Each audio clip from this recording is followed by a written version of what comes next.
You know, sometimes I look in the mirror and I want to change everything. To believe you are an ugly duckling, something that will have to change to be enough for this world, to be enough for somebody to love. It's one of the worst feelings in the world.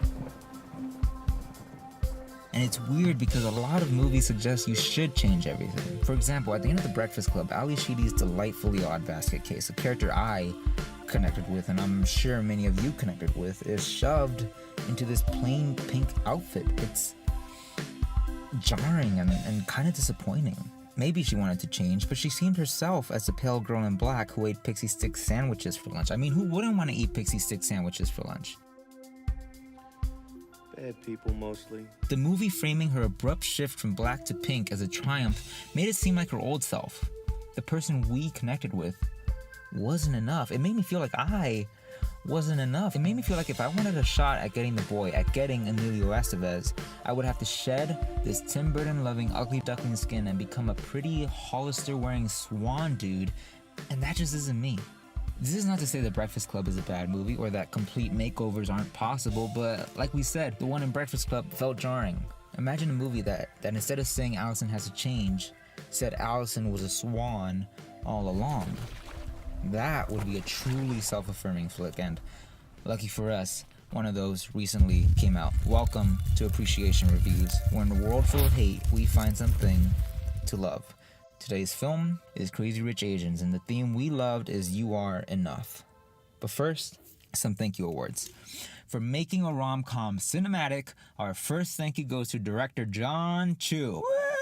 I think part of the reason romantic comedies are ending up on Netflix instead of theaters is they can't reach the level of spectacle big-budget superhero movies reach. If there are no talking raccoons or six-packs or snarky Robert Downey Jr.'s, people aren't gonna go see it. But with Crazy Rich Asians, John Chu proved you don't need capes to be worthy of a big screen. No capes! There are plenty of examples to point out, but the one that got me, the one that convinced me this is gonna be a movie, not just a TV movie that ended up in theaters, it's gonna be a movie, is at the beginning of the film. There's this texting sequence that could have easily been done through voiceover, but John Chu said, nah, Myron Kirstein, get some graphics together and make texting epic. That sequence alone is worth the price of admission. So thank yous to John Chu's and editor Myron Kirstein. Our next thank you goes to Awkwafina. She's the film's comedic relief, and I walked out ready for an hour special. Her delivery is on point, and her physicality, oh boy.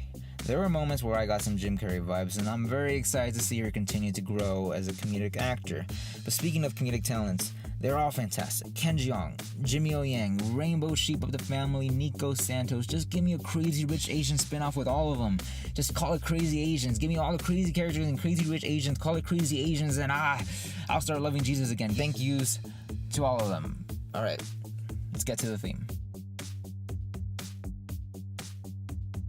Just about every review on Crazy Rich Asians points out that Constance Wu's character Rachel Chu is a rule breaker. In the world of rom-coms, women are often either a mess in need of a man or a broom in need of a man to fix.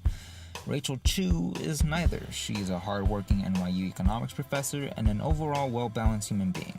Unlike all those rom-coms, the conflict that gets the plot moving along is not her imbecility or the asshole acts of the men around her. The conflict revolves around something much deeper and nuanced, and other words I can say to make myself sound smart. The conflict revolves around the maintenance of the more toxic aspects of tradition. How does that come up in a rom-com? I don't know, but it's amazing. It arises when Nick, Rachel's boyfriend, invites her to a wedding in Singapore. Rachel's mother, played by Tan Kang Hua, warns her of the turmoil that might arise from this meeting.